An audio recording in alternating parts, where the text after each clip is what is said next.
Good morning my dear students.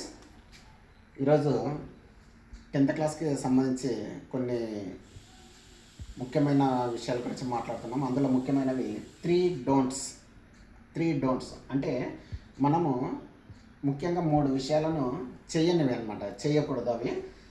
ఎందుకంటే exam అనేది చాలా దగ్గరలో ఉంది కాబట్టి, టైం కూడా లేదు కాబట్టి మనం ఏమేమి చేయకూడదు. ఇందులో ముఖ్యమైనది ఫస్ట్ వచ్చేసి డోంట్ వేస్ట్ టైం అనేది వేస్ట్ చేయకూడదు.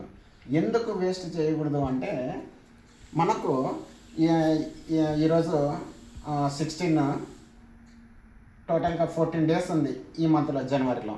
నెక్స్ట్ అంటే ఫిబ్రవరి 28 డేస్ ఉంటాయి. నెక్స్ట్ మార్చ్లోనే ఎగ్జామ్స్ ఉన్నాయి కాబట్టి టైం అనేది మనం వేస్ట్ చేయకూడదు. అంటే లైక్ మొబైల్ చూస్తూ ఉండడం కానివ్వచ్చు, సినిమాలకి తిరుగుతూ ఉండడం కావచ్చు, లేకుంటే ఫ్రెండ్స్ అంట తిరుగుతూ ఉండడం కావచ్చు. ఇలాంటివి చేయడం ద్వారా 10th క్లాస్లో మంచి స్కోర్ అనేది సాధించలేకపోతారు. అవసరమైతే కొన్ని సందర్భాలు పాస్ కావడానికి కూడా చాలా ఇబ్బంది పడతారు. కాబట్టి టైం అనేది చాలా వాల్యుబుల్. ఆ వాల్యుబుల్ టైంని మనము వేస్ట్ చేయకుండా ఆఫ్టర్ 10th క్లాస్ మనం ఏమైనా చేయొచ్చు. కానీ ఫస్ట్ 10th పబ్లిక్ అయిపోయేంత వరకు మనం టైంని చాలా కాపాడుకుంటూ రావాలి.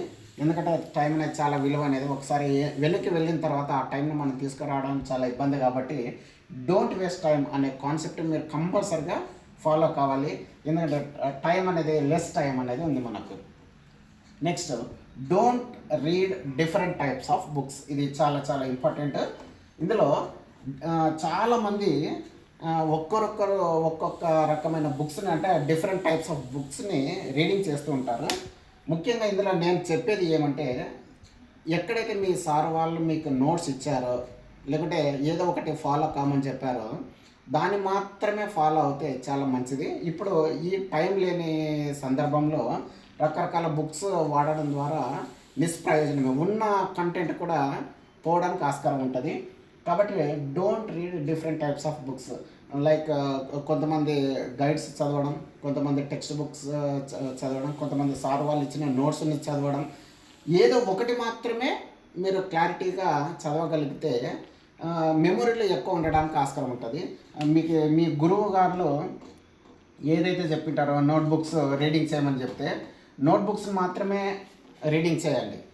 లేదు ఇంకా వేరే study materials, private study materials ఏమైనా ఉంటే వాటిని మాత్రమే రీడింగ్ చేయండి. ఏదైతే మీరు స్టార్టింగ్ నుంచి రీడింగ్ చేస్తూ నేర్చుకుంటూ వచ్చారో అదే బుక్ని మాత్రమే రీడింగ్ చేయండి. ఒకసారి నోట్బుక్ని రీడింగ్ చేసి తర్వాత స్టడీ మెటీరియల్ రీడింగ్ చేసి తర్వాత మళ్ళీ మోడల్ పేపర్స్ని రీడింగ్ చేసి ఏది రీడింగ్ చేసినా మీరు అందులో క్వశ్చన్ని కావాలంటే చూజ్ చేసుకొని మీరు దేంట్లో అయితే నేర్చుకున్నారో అక్కడనే ప్రాక్టీస్ చేయండి. ఇప్పుడు ఫర్ ఎగ్జాంపుల్ గవర్నమెంట్ రిలీజ్ చేసిన మోడల్ పేపర్స్ ఉన్నాయి. ఆ మోడల్ పేపర్లో క్వశ్చన్స్ని ప్రాక్టీస్ చేయాలనుకుంటే అందులో ఉండే క్వశ్చన్ని మీరు ఫస్ట్ ఎక్కడైతే నేర్చుకున్నారో అందులో అక్కడికి వెళ్ళి ఆ క్వశ్చన్ ఆన్సర్స్ని ప్రాక్టీస్ చేయాలి. ఎందుకంటే డిఫరెంట్ చేస్తే లాస్ట్కి ఇప్పుడు కొంతమంది పిల్లలు ఆన్లైన్లో కూడా సెర్చ్ చేస్తున్నారు. ఆన్లైన్ ద్వారా ఒక్కొక్కరు ఒక్కొక్క రకమైన కంటెంట్ చెప్తూ ఉంటారు. కాబట్టి మీరు రిస్క్లో పడతారు. ఇప్పుడు అంత టైం కూడా లేదు. కాబట్టి మీరు ఏది కొత్త కాన్సెప్ట్ కూడా వెళ్ళదండి. కొత్త కాన్సెప్ట్ కూడా ఇంతకుముందు ఏదైతే నేర్చుకున్నారో ఆ నేర్చుకున్న విషయాన్నే మళ్ళీ రివిజన్ చేస్తూ ఉండండి. పదే రివిజన్ చేయడం ద్వారా మీకు మెమొరీలో ఫిక్స్ అయిపోయి స్కోర్ చేయడానికి కూడా ఆస్కారం ఉంటుంది. కాబట్టి దీన్ని ముఖ్యంగా బాగా గమనించుకోండి. Don't read different types of ఈ డిఫరెంట్ బుక్స్ని యూజ్ చేయకండి. పలానా వాళ్ళు ఇది చెప్పారని, పలానా వాళ్ళు అది చెప్పారని, ఏం చెప్తున్నా మీ గురువు వాళ్ళు ఏదైతే చెప్పింటారో, మీ సార్ వాళ్ళు మీ సంబంధిత సబ్జెక్టుకి సంబంధించి ఏదైతే చెప్పింటారో దాన్ని మాత్రమే ఫాలో అవ్వండి. ఫ్రెండ్స్ చెప్పాడనో, పక్కన వాళ్ళు చెప్పాడనో, ఆన్లైన్లో చెప్పారనో ఇది ఇలా యూజ్ చేయొద్దండి. Next, last and important, don't act. మనకు బాగా యాక్టింగ్ అనేది బాగా వచ్చు. దేంట్లో వచ్చు? ఇది చదవండి అంటే యాక్టింగ్ చేస్తూ ఉంటారు, చదివినట్టు నటిస్తూ ఉంటారు. అక్కడ టీచర్లని మోసం చేస్తుంటారు, పేరెంట్స్ని మోసం చేస్తుంటారు. ఈ విధంగా నటించడం ద్వారా మీకు కాన్సెప్ట్ అనేది రాదు. నటించకూడదు. ఇప్పుడు టీచర్లు చెప్పింటారు, రీడింగ్ చేయండి రా, ఒక 1 అవర్ టైం ఇచ్చి ఫలానా కాన్సెప్ట్ని నేర్చుకొని ఒప్పచెప్పండి అన్నప్పుడు ఆ కాన్సెప్ట్ నేర్చుకుంటే ఆ టైం 1 అవర్ లోపల అయిపోతుంది. కానీ మీరు దాన్ని నేర్చుకోకుండా నటిస్తారన్నమాట, రీడింగ్ చేస్తున్నట్టు నటిస్తుంటారు. ఆ విధంగా నటించడం ద్వారా ఆ కాన్సెప్ట్ రాదు, రాకపోక ఉన్న టైం వేస్ట్ అవుతుంది.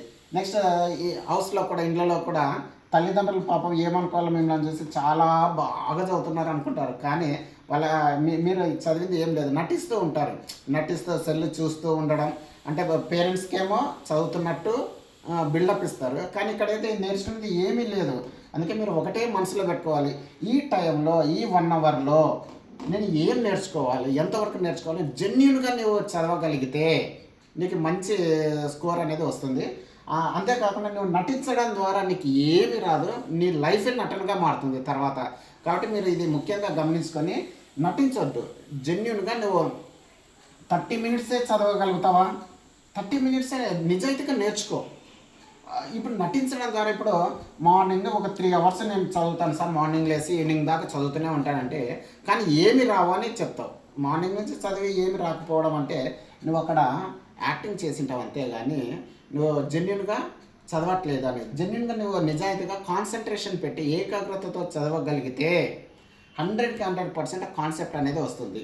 కాబట్టి మీరు నిజాయితీగా యాక్టింగ్ చేయకుండా జెన్యున్గా నేర్చుకోండి. ఈ విధంగా చేస్తారని నేను ఆశిస్తున్నా. ఈ 3 డోంట్స్ని కూడా మీరు బాగా జాగ్రత్తగా గుర్తుపెట్టుకోండి. డోంట్ వేస్ట్ టైం అనేది వేస్ట్ చేయొద్దండి. Don't read different types of book, రకరకాల బుక్స్ని ఏది వాడొద్దండి. ఏదైతే ఫాలో అయింటారో దాన్ని ఒక్కదాన్నే ఫాలో కండి. నెక్స్ట్ డోంట్ యాక్టింగ్ అనేది పేరెంట్స్ ముందర, టీచర్స్ ముందర, లేకపోతే మిద్దె మీద, పైన, కింద, ఇంకా ఫ్రెండ్స్ దగ్గర యాక్టింగ్ మాత్రం చేయొద్దండి. జెన్యున్గా చదవండి, మీ భవిష్యత్తు అనేది చాలా బాగా ఉంటుంది.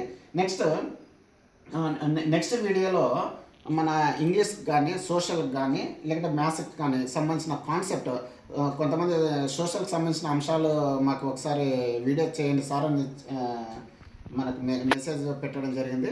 కాబట్టి సోషల్కి సంబంధించి అంటే లో లెర్నర్స్ కూడా ఎలా నేర్చుకోవాలా, ఏ విషయాలు నేర్చుకోవాలి అనేది నెక్స్ట్ వీడియోలో డిస్కస్ చేద్దాం. సో మీరు దీన్ని దృష్టిలో పెట్టుకొని బాగా చదవాలని కోరుకుంటున్నాను. Thank you.